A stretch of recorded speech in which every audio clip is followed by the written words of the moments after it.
तो है फ्रेंड्स, चलिए स्टार्ट करते हैं क्लास 8 साइंस का चैप्टर नंबर फर्स्ट, जो कि है क्रॉप प्रोडक्शन एंड मैनेजमेंट। ठीक है, तो ये पूरे साइंस का लेक्चर नंबर 3 है, लेकिन ये क्रॉप प्रोडक्शन मैनेजमेंट का लेक्चर नंबर 1 है। तो आप ये बताइए कि इसमें हम क्या क्या पढ़ेंगे। आप हेडिंग देख रहे हैं, इसमें पढ़ेंगे मेथड ऑफ क्रॉप प्रोडक्शन, मतलब क्रॉप प्रोडक्शन को करने के लिए क्या क्या मेथड होते हैं।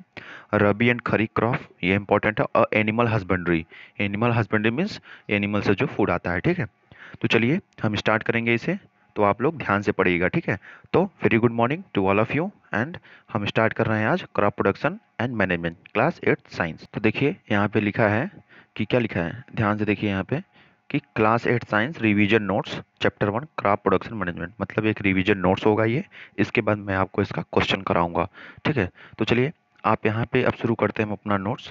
देखिए, it in order to provide food for large production पे, मतलब अगर हमको बहुत ज़्यादा प्रोडक्शन में कोई भी क्रॉप चाहिए, मतलब कोई भी फूड चाहिए, तो उसके लिए हमको क्या करना होता है, उसके लिए रेगुलर प्रोडक्शन करना होगा। मतलब हमेशा उसका उपज होना ज़रूरी है, हमेशा उपजाऊ होनी चाहिए, मतलब हम हमेशा पैदावार करें। प्रॉपर मैनेजमेंट, मतलब उसका देखभाल करते रहें कि क्रॉप खराब ना हो। और distribution of food is necessary. देखिए, अगर किसी को फूड की ज़रूरत होगी बहुत ज़्यादा स्केल पे, तो सबसे पहले उसका प्रोडक्शन करना पड़ेगा, प्रॉपर मैनेजमेंट करना पड़ेगा, फिर जाके डिस्ट्रीब्यूट करना पड़ेगा। ठीक है, तो चलिए देखते हैं कि क्रॉप का डिफिनीशन क्या होता है।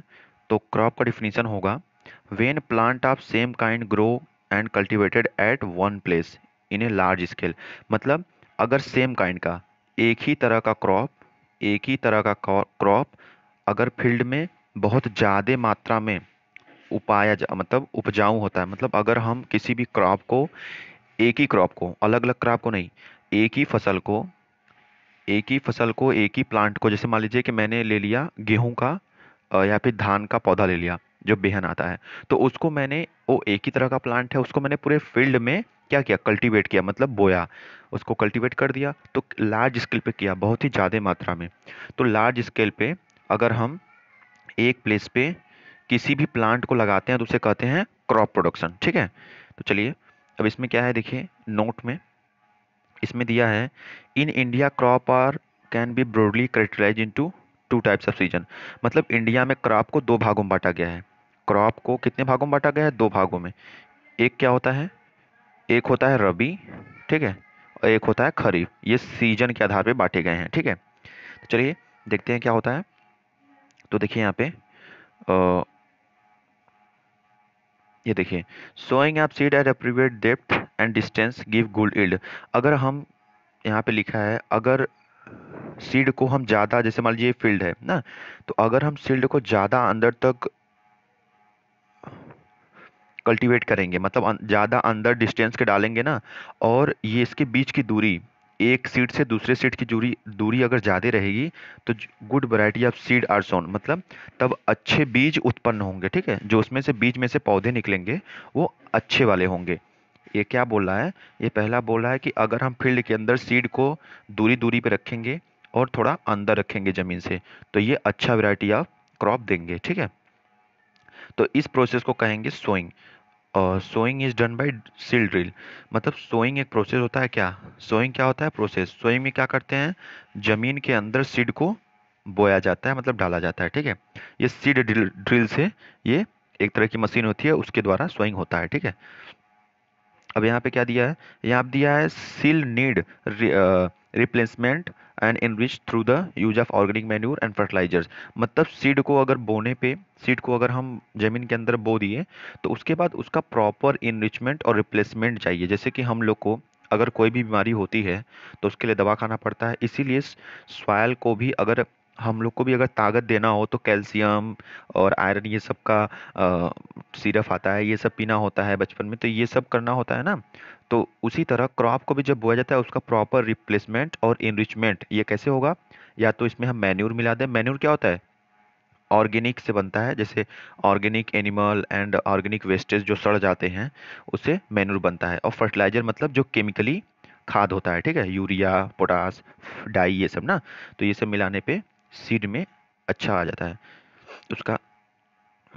A use of chemical fertilizer has increased tremendously with the introduction of new crop variety, fertiliser मिलाने पे बहुत तेजी से ग्रो होने लगते हैं, ठीक है। Introduction of new crop variety, जो क्रॉप उत्पन्न होते हैं नए नए, वो फर्टिलाइजर डालने पे बहुत तेजी से होंगे, क्योंकि फर्टिलाइजर एक केमिकल है, तो केमिकल डालने से उपजाऊ ज़्यादा हो जाते हैं, पर ये थोड़ा हार्मफुल भी होता है ना। तो चलिए, अब basic practice of crop production, ठीक है।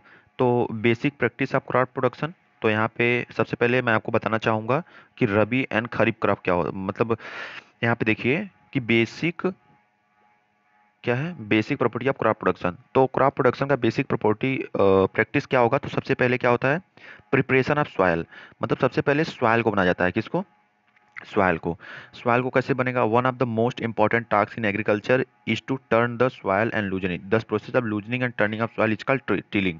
तो आप ध्यान दीजिएगा, आप देखे होंगे ना, जब भी फील्ड होता है तो उसमें सूखा खेत होगा, उसमें ऐसे ऐसे ऐसे ऐसे इसका मट्टी होता है ऐसे, तो इसको ट्रैक्टर ट्रैक्टर से इसको उखाड़ा जाता है।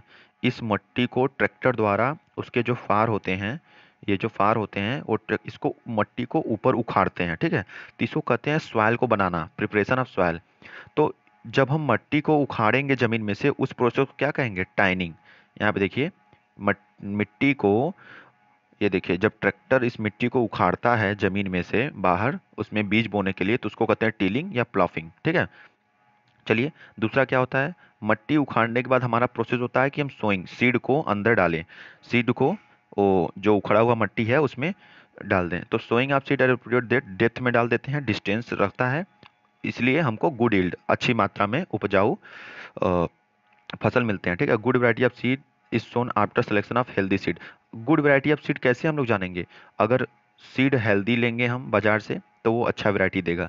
Sowing is does by seed drill, तो मैंने आपको बता दिया कि सोइंग प्रोसेस किससे होता है, सीड ड्रिल से, ठीक है, मशीन से, सीड ड्रिल से होता है। या फिर ऐसे छीट भी देते हैं, हाथ से अंदर दबा भी देते हैं, तो मट्टी उखाड़ने के बाद सोइंग प्रोसेस होता है, ठीक है।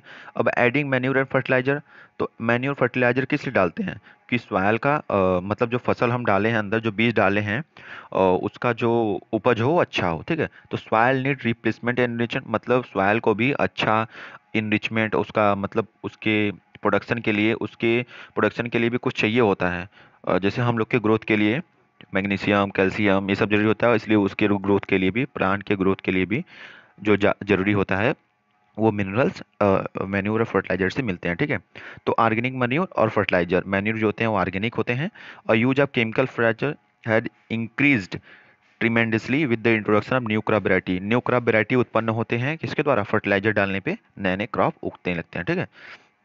अब देखिए यहाँ पे, अब यहाँ पे बोल रहा है कि फर्टिलाइजर क्या होते हैं, तो फर्टिलाइजर देखिए, the organic compound containing nutrients such as nitrogen, potassium, phosphorus, they are made in factory, example urea. सबसे पहले यहाँ पे क्या बोल रहा है कि इनऑर्गेनिक कंपाउंड है, मतलब ये ऑर्गेनिक नहीं है, मतलब ये ऑर्गेनिक वेट से नहीं बनते हैं, ये इनऑर्गेनिक है, ठीक है। तो इनऑर्गेनिक कंपाउंड जो क्या रहता है उसके अंदर न्यूट्रिएंट्स प्रेजेंट होते हैं, नाइट्रोजन, पोटेशियम, फास्फोरस, ये सब न्यूट्रिएंट्स प्रेजेंट होते हैं, उसे कहते हैं फर्टिलाइजर, ठीक है। इनऑर्गेनिक कंपाउंड जिसके अंदर nitrogen, potassium, phosphorus, etc present रहते हैं, उसे क्या कहते हैं, उसे बोलते हैं फर्टिलाइजर, ठीक है। तो ये फैक्ट्री में बनते हैं, ये ऑर्गेनिक नहीं बन सकते, ये हमेशा कहाँ बनेंगे, फैक्ट्रीज में। ये फैक्ट्री में, इंडस्ट्री में इसको बनाए जाते हैं केमिकल प्रोसेस द्वारा, और इसका एग्जांपल है यूरिया। यूरिया हो गया, फिर जिंक हो गया, पोटास हो गया, आप सुनते होंगे घर में कि पोटास डालना है खेत में ऐसे, ठीक है। यहाँ पे देखिए लिखा है एमोनियम सल्फेट, पोटास, जिंक, ये सब, ठीक है। अब चलिए यहाँ पे मैन्यूर के बारे में भी बात कर लेते हैं। देखिए मैन्यूर क्या होता है, देखिए मैन्यूर होता है ऑर्गेनिक सबस्टेंस होता है ये, और natural substance prepared from decomposition of plant and animal. मतलब अगर कोई प्लांट है डेड हो गया है, सड़ने लगा है, एनिमल है मर गए हैं, ठीक है, या फिर जो काऊ डंक होता है, जो काऊ का गोबर होता है, एनिमल्स की जो हड्डी होती है, जो डेड लीव्स, जो मरे हुए पत्ते होते हैं, और डेड इंसेक्ट, मरे हुए इंसेक्ट होते हैं, वेजिटेबल वेस्ट, जो वेजिटेबल की पत्तियां होती हैं, इन सबको अगर एक जगह हम इकट्ठा कर लें तो वो सड़ने लगते हैं, उसके बाद उसको माइक्रोब से एक्शन के वो मैन्योर खाद में बदल जाते हैं, ठीक है। चलिए अब देखते हैं इरिगेशन। इरिगेशन में सिंचाई होता है, मतलब जो हम बीज डाले हैं खेत में उसको क्या देना होता है, पानी, ठीक है। तो supply of water to crop at appropriate interval, मतलब जब उसके समय समय पे पानी देना, समय समय पे क्रॉप को पानी देना ही क्या कहलाता है? इरिगेशन। मतलब अगर कोई किसी भी फसल को समय समय पानी दिया जाता है तो उस प्रोसेस को कहते हैं इरिगेशन, ठीक है। अब मेथड ऑफ इरिगेशन, तो चलिए मेथड ऑफ इरिगेशन पढ़ाने से पहले मैं देखिए यहाँ पे क्या दिया है, मेथड ऑफ इरिगेशन। तो मेथड ऑफ इरिगेशन कितने प्रकार के होते हैं? चलिए मेथड ऑफ इरिगेशन, ठीक है। तो मेथड ऑफ इरिगेशन देखिए यहाँ पे ध्यान से, ये ट्रेडिशन मेथड ऑफ इरिगेशन और मॉडर्न मेथड ऑफ इरिगेशन। देखो ट्रेडिशन मेथड मतलब जो हम लोग पहले सिंचाई करते थे ना, तो पहले सिंचाई कैसे होता था? मोट एक प्रकार की चेन पंप, देखी राहत, ये सब मतलब पिछले जमाने में, मतलब पहले जो होता था वो ऐसे सिंचाई होती, ये प्रोसेस है, मतलब इन प्रोसेस का नाम है जिससे ये सिंचाई होता था। लेकिन अब के ज़माने में क्या हो रहा है?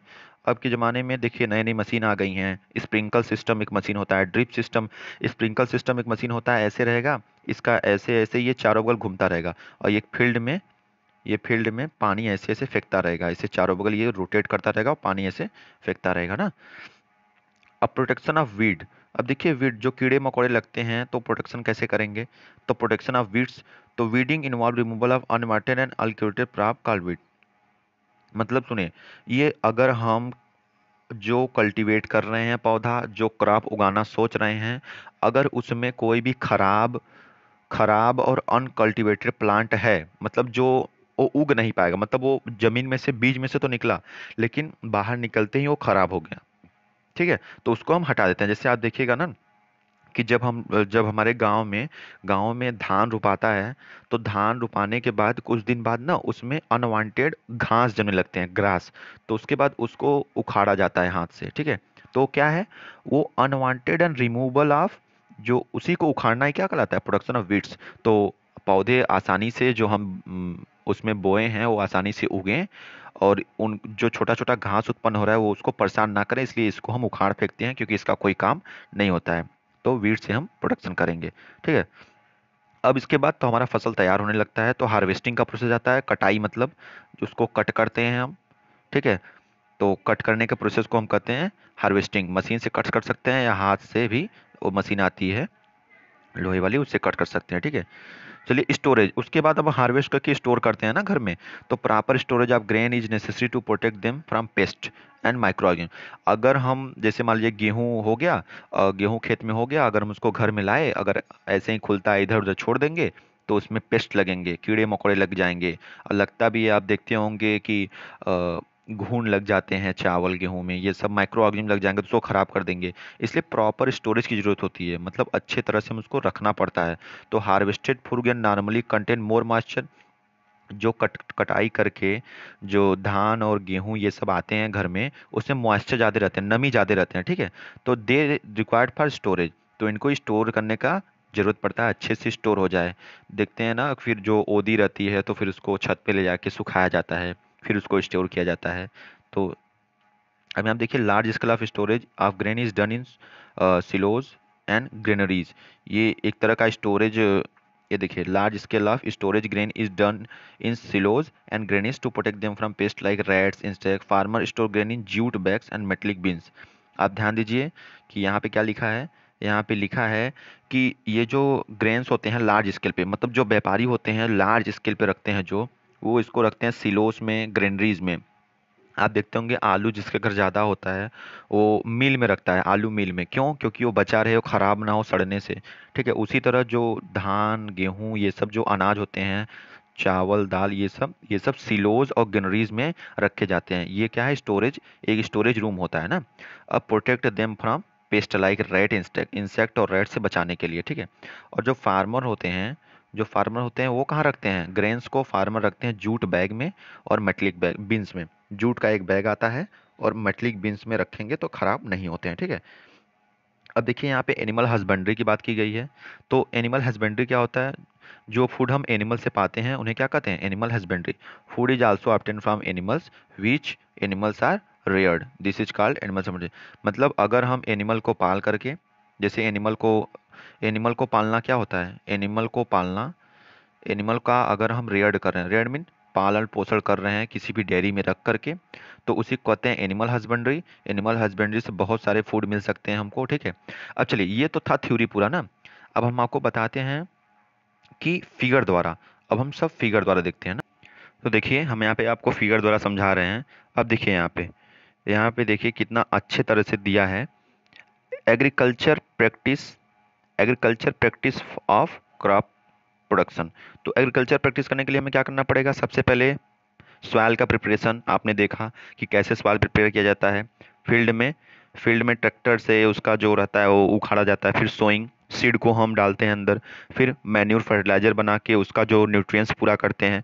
फिर इरिगेशन, सिंचाई करते हैं पानी दे करके। फिर वीड्स का प्रोडक्शन करते हैं, मतलब जो अनवांटेड और बेकार है उसमें घास क्रॉप जम जाते हैं उसे उठा के फेंक देते हैं उखाड़ के। और हार्वेस्टिंग, फिर हार्वेस्ट करते हैं उसको मशीन द्वारा या फिर हाथ के द्वारा भी। फिर स्टोरेज, स्टोरेज करना सबसे जरूरी होता है कीड़े मकोड़ों से बचाने के लिए, ठीक है। अब चलिए देखते हैं कि इसका फिगर, ये देखिए। अब यहाँ पे देखिए कि सबसे पहले क्या हो रहा है। अब यहाँ पे देखिए, सबसे पहले ये क्या है? एक मशीन है। मशीन का नाम ट्रैक्टर है, उसमें लगा है फॉर। तो ये मट्टी को उखाड़ रहा है। ये एक किसान है, ये बीज उसमें डाल रहा है। फिर उसके बाद क्या कर रहा है? ये देखिए मैन्यूर एंड फर्टिलाइजर मिला रहा है इसमें, ठीक है। फिर इसमें देखिए इरिगेशन कर रहा है। ये देखिए वीडिंग कर रहा है। ये वीडिंग का मतलब अनवांटेड रिमूवल, जो क्रॉप होते हैं उसको उखाड़ फेंकता है। फिर देखिए ये अच्छे से उसको हार्वेस्ट कर रहा है, मतलब उसमें का जो क्रॉप है। सबसे पहले क्या किया इसने? इसमें मट्टी का उखाड़ा, बीज बोया, फिर इसका न्यूट्रिएंट इनरिचमेंट ध्यान दिया, फिर इरिगेशन कर रहा है ये। फिर ये लड़की जो है देखिए कि अच्छे से उन पौधों का वीडिंग कर रही है। ये अनवांटेड जो वहाँ पे क्रॉप बचे हैं उसको उखाड़ रही है। फिर हार्वेस्टिंग कर रही है, फिर यहाँ पे स्टोर कर रहे हैं, ठीक है। तो ये प्रोसेस होते हैं क्रॉप प्रोडक्शन के, ठीक है। चलिए यहाँ पे देखते हैं कि रबी और खरीफ क्रॉप क्या होते हैं। तो देखिए यहाँ पे रबी और खरीफ क्रॉप। देखिए जो खरीफ क्रॉप होते हैं वो they are monsoon and rainy season crop. मतलब खरीफ क्रॉप ऐसे क्रॉप होते हैं जो रेनी सीजन में होते हैं। इसका मानसून मतलब जब मानसून आएगा, जब बरसात होगी तभी इन फसलों को बोया जाता है, ठीक है। और ये क्या होता है? नॉन मानसून सीजन क्रॉप, मतलब इनको पानी, ये जरूरत नहीं होती कि जब बारिश होगी तभी इनको बोया जाएगा या फिर कल्टीवेट किया जाएगा, ठीक है। और दूसरा क्या है? दूसरा यहाँ पे दिया है this crop are grown in hot and wet condition. जो खरीफ क्रॉप होते हैं वो गर्मी में उगते हैं, गर्मियों के सीजन में उगते हैं, ठीक है। और ये कोल्ड सीजन में उगते हैं, ठीक है। अब नेक्स्ट क्या है? तीसरा है these crop are sown in the beginning of rainy season in June to July. जून से लेके जुलाई के बीच में इसको बोया जाता है, ठीक है। इस क्रॉप को सोइंग बोया जाता है कब? जून से लेके जुलाई के बीच में, जब मानसून आ जाते हैं। और ये क्रॉप को कब बोया जाता है? ठंडियों के सीजन में, जब मानसून चले जाते हैं। कब से कब तक? अक्टूबर से लेके नवंबर के बीच में इसका हम लोग उपज करते हैं, बोते हैं। अब नेक्स्ट क्या है? यहाँ पे दिया है these crop are harvested during September to October. मतलब ये बोए जाते हैं जून से जुलाई के बीच में, और हार्वेस्ट किए जाते हैं सितंबर से अक्टूबर के बीच में। और ये बोए जाते हैं अक्टूबर से नवंबर के बीच में, और हार्वेस्ट किए जाते हैं मार्च से अप्रैल के बीच में। हार्वेस्ट मीन्स उनको अब पक गए हैं खेत, उसको काटने। अब देखिए लास्ट क्या है, एक एग्जांपल देख लीजिए अच्छे से।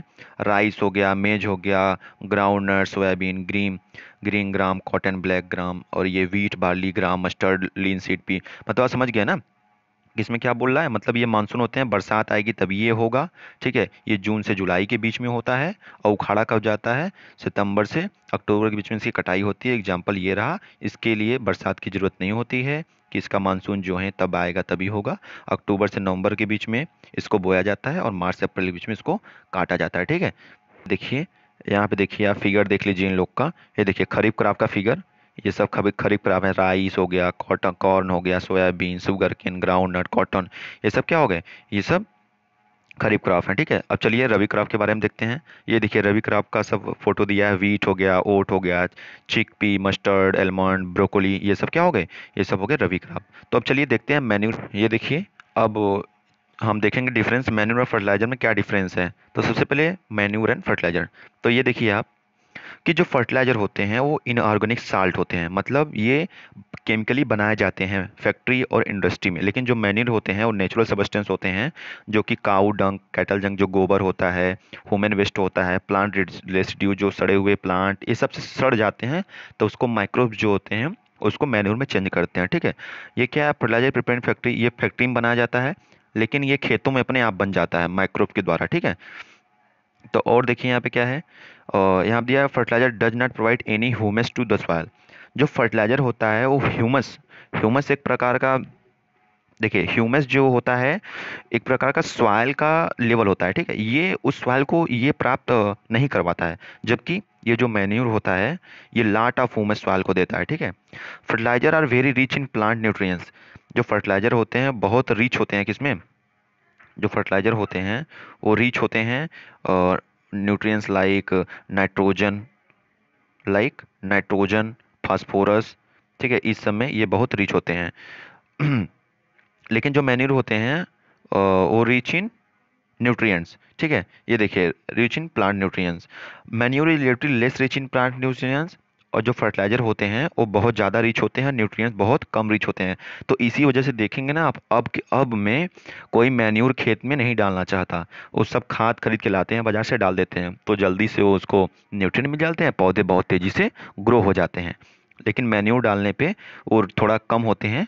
लेकिन आपको बता दें फर्टिलाइजर एक केमिकल है जो कि हार्मफुल है भी बॉडी के लिए, लेकिन उसका प्रयोग ज़्यादा से ज़्यादा होता जा रहा है, ठीक है। तो चलिए आशा करते हैं आप लोग को अच्छे तरह से समझ में आया होगा। तो थैंक यू, और इसको खूब शेयर करिए, सब्सक्राइब करिए, लाइक करिए और अच्छे से खूब पढ़ाई करिए, ठीक है। Thank you.